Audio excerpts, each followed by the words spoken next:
नीतीश कुमार जी पे उनके गृह जिले में हमला हुआ है उस पर, लेकिन जनता के विश्वास पर अब वो खरे नहीं उतर सकते हैं। बिहार में बीजेपी सबसे बड़ी पार्टी। नमस्कार, मैं अमन कुमार, आप देख रहे हैं पब्लिक तंत्र। बिहार में राजनीतिक गलियारों में घमासान जारी है। इसी को लेकर के हमारे साथ आज बातचीत करने के लिए हैं राजद के प्रवक्ता एजाज अहमद जी। पब्लिक तंत्र में आपका स्वागत है। बहुत धन्यवाद। बिहार में बीजेपी सबसे बड़ी पार्टी बन गई है। देखिए, बीजेपी बड़ी पार्टी कोई मैंडेट के माध्यम से नहीं बनी है। उसने अपने जो सहयोगी दल है उसके साथ छल किया है, उसके साथ परपंच किया है और कहीं ना कहीं लोभ और लालच दे करके उन्होंने मुकेश सहनी जी के 3 विधायकों को अपने साथ मिलाने का काम किया है। जबकि राष्ट्रीय जनता दल सबसे बड़ी पार्टी मैंडेट के माध्यम से आई है और जनता के विश्वास को जीत करके सबसे बड़ी पार्टी बनी है। इसलिए भारतीय जनता पार्टी चाहे जितनी भी बड़ी पार्टी बन जाए, लेकिन जनता के विश्वास और जनता के मैंडेट से नहीं बनी है। इसलिए उस पर बिहार की जनता का विश्वास नहीं है और भारतीय जनता पार्टी का मतलब ही है अपने लोगों को छलने का काम करना, अपने सहयोगियों को छलने का काम करना, उनके साथ छल और परपंच की राजनीति को बढ़ावा देना। ये भारतीय जनता पार्टी का पुराना पैटर्न रहा और उसी राजनीति को आगे बढ़ाने का काम बिहार में किया है। वीआईपी पार्टी आरजेडी में आना चाहती हैं, लेकिन राबड़ी देवी जी को कहना है कि मतलब वो शामिल नहीं, उनको करेंगे। देखिए, ऐसी कोई बात नहीं है। पार्टी मुकेश सहनी जिस तरह के अंतर्द्वंद की राजनीति में जीते रहे और अंतर्द्वंद की राजनीति और सस्पेंस की राजनीति के कारण उनकी आज ये स्थिति हो गई है कि उनको कोई पूछ नहीं रहा। वजह यह है कि उन्होंने किसी पर ट्रस्ट नहीं किया और जो व्यक्ति ट्रस्ट नहीं करता है, जो व्यक्ति किसी पर विश्वास नहीं करता है, किसी के विश्वास को अपना विश्वास ही नहीं बना पाता है, तो उसके साथ यही स्थिति होती है। आपने देखा होगा पिछले विधानसभा चुनाव के समय राष्ट्रीय जनता दल ने उनको मान सम्मान दिया था, उनके साथ परस्पर सहयोग की भावना को लेकर के काम किया था। 2019 के लोकसभा चुनाव में हमने 4 सीटें दी थी, लेकिन किस तरह का राजनीति मुकेश सहनी जी कर रहे थे ये सबको पता है। वो पहले से ही भारतीय जनता पार्टी से मिले हुए थे। उन्होंने जब एक बयान दिया कि मैं अगर मुंह खोल दूंगा तो देश में एक राजनीतिक भूचाल आ जाएगा, तो उससे ही स्पष्ट होता है कि कहीं ना कहीं उनका अंदर खाने पहले से ही अमित शाह जी से डीलिंग हो चुका था, जिसके कारण वो हमारे साथ जब महागठबंधन का प्रेस कॉन्फ्रेंस चल रहा था, साथ छोड़ करके वो भारतीय जनता पार्टी के साथ सीधे चले गए। इसका मतलब है कि वो डील पहले से पक्की किए हुए थे और उसी डील का परिणाम है कि आपने देखा होगा कि भारतीय जनता पार्टी 11 सीट दिया, 11 में 8 सीट भारतीय जनता पार्टी ने अपने विचारों पर आधारित कार्यकर्ता और नेताओं को मुकेश सहनी की पार्टी से टिकट दिलवाने का काम किया, जिसका परिणाम ये हुआ कि मुकेश सहनी चाहकर भी अपनी पूंजी को नहीं बचा सके और उनका पूंजी पूरी तरह से गोल हो गया।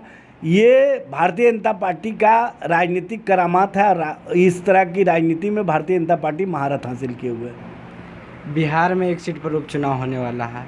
12 तारीख को वोटिंग है।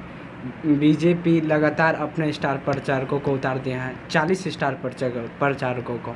इसमें देखिए, चाहे जनता दल यू हो चाहे भारतीय जनता पार्टी हो, जितना भी स्टार प्रचारक उतार ले, लेकिन जनता के विश्वास पर अब वो खरे नहीं उतर सकते हैं। जनता का विश्वास खो चुके हैं और जिस तरह से उन्होंने अपने गठबंधन के साथी के साथ विश्वासघात किया है, उसके संबंध में कहना यह है कि वहाँ पर की जनता इस बात को समझ रही है कि जो मुसाफिर पासवान जी स्वर्गीय हो चुके, उनके पुत्र ने जब समझा कि ये विश्वासघातियों की जमात है, तो वहाँ से निकल करके उन्होंने समाजवादी जो विचारधारा है, जो सामाजिक न्याय की पार्टी है, जिस पर उनके स्वर्गीय पिताजी हमेशा विश्वास किया करते थे, लालू जी के विचारों पर हमेशा चला करते थे, उन्होंने राष्ट्रीय जनता दल की सदस्यता ली और राष्ट्रीय जनता दल के टिकट पर वो चुनाव लड़ रहे हैं। उनके प्रति लोगों का सहानुभूति है, उनके प्रति लोगों का हमदर्दी है और लोग इस बात को समझ रहे हैं कि मुसाफिर पासवान जैसा व्यक्तित्व अगर अभी जीवित होते तो वो सामाजिक न्याय की धारा के साथ खड़े होते। इस तरह से राजनीति और छल और प्रपंच की जो हुई है वो नहीं हो पाता और बिहार में एक नया तरीके का राजनीति होता।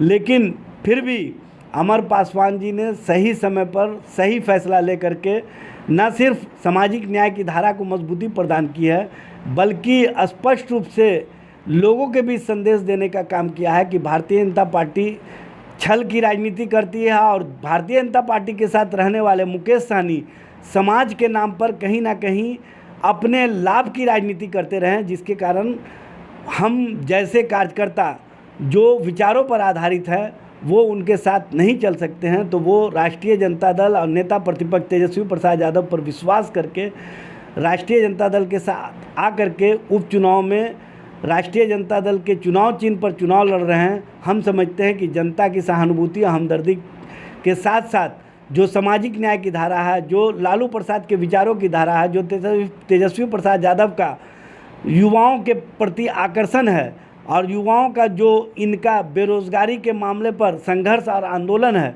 उसमें साथ देने का जो संकल्प है, हम समझते हैं कि राष्ट्रीय जनता दल बड़े मार्जिन से इस बार का चुनाव बोछा में जीतने का काम करेगी और बोछा से राजनीतिक परिवर्तन का एक आगाज़ होगा।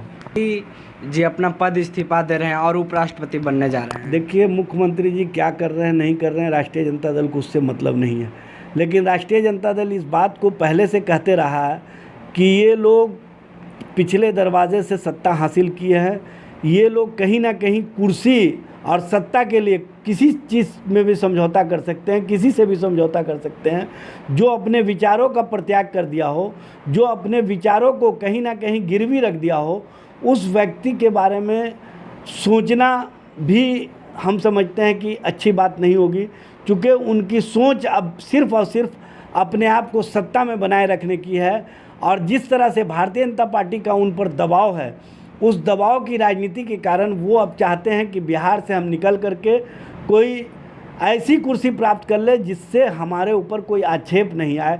क्योंकि आप सभी लोगों को पता है, सृजन घोटाला, स्लीपर घोटाला और 56 तरह के बिहार में जो घोटाले हुए हैं, उन घोटालों में सरकार की क्या भूमिका रही है। और सरकार के जब हेड इस टाइप की स्थिति में हैं, असमंजस की स्थिति में हैं, तो इससे समझा जा सकता है कि उन पर किस तरह का दबाव है और किस तरह का मामला चल रहा है।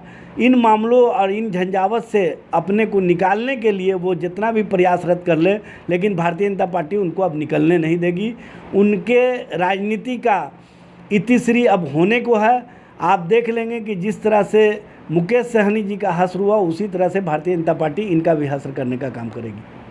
नीतीश कुमार जी पे उनके गृह जिले में हमला हुआ है, उस पर क्या कुछ कहेंगे? देखिए, सबसे बड़ी बात यह है कि माननीय मुख्यमंत्री जब सीलभद्र रियाजी के मूर्ति पर माल्यार्पण कर रहे थे, तो उनके सुरक्षा गारद को भेद करके वहाँ पर एक व्यक्ति पहुँचता है और उनके पर हमला करता है। ये तो अच्छी बात है कि कोई उसके पास हथियार नहीं था, अगर हथियार होता तो ना जाने क्या होता। जब बिहार में मुख्यमंत्री ही सुरक्षित नहीं है तो आम जनों का क्या होगा। और सबसे बड़ी बात यह है कि हमलावर की पहचान को छुपाने का भरसक प्रयास किया जा रहा है। वो हमला किस मकसद से किया, अब तक सरकार ने स्पष्ट नहीं किया है।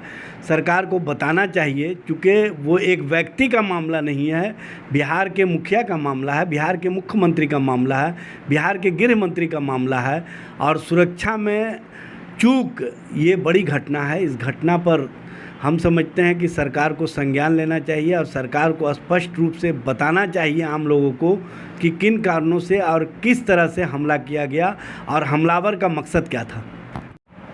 फिलहाल अभी के लिए इतना ही। आप देखते रहिए पब्लिक तंत्र। कैमरामैन सानू के साथ मैं हूं अमन कुमार।